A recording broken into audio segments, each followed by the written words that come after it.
আসসালামু আলাইকুম। আশা করি সবাই ভালো আছেন। আলহামদুলিল্লাহ আমিও ভালো। আমার পেছনে একটি ছোট নাল দেখতে পাচ্ছেন। মূলত এই নাল নিয়ে কিছু কথা বলবো। বিষয়টি এমন যে আমরা যখন একটা নদী দেখি তখন তার সৌন্দর্য দেখি, কিন্তু এমন ছোট্ট একটি পানির ধারা দেখলে বেশিরভাগ মানুষ পাশ কাটিয়ে যায় বা পাশ কেটে চলে। কিন্তু সত্যি বলতে পৃথিবীর প্রতিটি বড় নদীর শুরু এমনই কোনো এক ছোট্ট জলধারা থেকে। আর এক ফোঁটা পানি আরেক ফোঁটা পানির সঙ্গে মিলে তৈরি করে একটি স্রোত।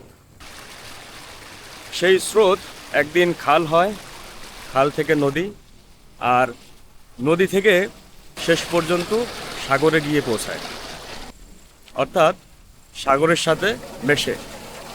প্রকৃতি আমাদের প্রতিদিন শিক্ষা দেয়, বড় কিছু একদিনেই তৈরি হবে না। ছোট্ট ছোট্ট পদক্ষেপ, ছোট্ট ছোট্ট পরিবর্তন আর অবিরাম এগিয়ে চলাই বড় সাফল্যের ভিত্তি। তাই কখনো নিজের ছোট্ট শুরুটাকে অবহেলা করবেন না। আজ যেই পথটি ছোট মনে হচ্ছে, হয়তো আগামীকাল সেটি আপনাকে বড় গন্তব্যে পৌঁছে দেবে। প্রকৃতির এই ছোট্ট জলধারা যেন আমাদের মনে করিয়ে দেয় থেমে না যেতে। থেমে না গেলে পথ একদিন ঠিকই তৈরি হয়ে যাবে। জীবনের সবচেয়ে বড় যাত্রাও শুরু হয় ছোট একটি পদক্ষেপ থেকেই। সুতরাং সবাই শুরু করুন সবার গন্তব্যে পৌঁছানোর জন্য। জলধারার মতো হয়তো আপনিও কোনো একদিন সমুদ্রে পৌঁছে যাবেন। সবাই ভালো থাকবেন। আসসালামু আলাইকুম।